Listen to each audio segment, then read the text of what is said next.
Hi everybody, this is Paul at Reliable POD and this is a tutorial on how to create designs for our linen coasters using the Shopify app templates. First off, you need to get your template, and to do that you go onto the website, find the product that you're looking for. We're looking at linen coaster, scroll down, you'll find the overview of the sizes there. Download the coaster here and a video of how to use the template.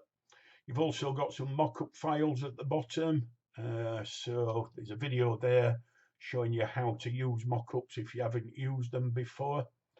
So once you've downloaded the template, open your graphics program. I'm using Photoshop. You'll notice that the overall image size is 951 by 951 pixels at 200 dpi. Make a note, that's pixels and not millimeters.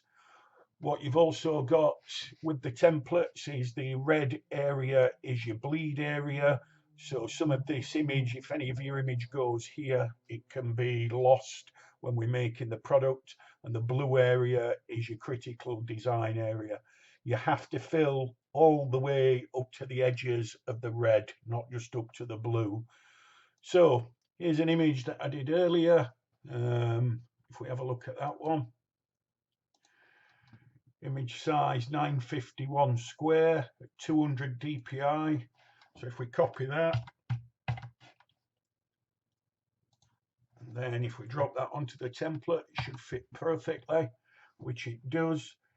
If you want to check and see what parts of the image you're going to lose, if you come down here onto the right hand side, select the layer that you've just dropped the image in, and if you reduce the opacity down to about 45%, you can see the red area and the parts of the image that you will lose, so you can double check that you've got everything on that you need to. And that is quite simply it.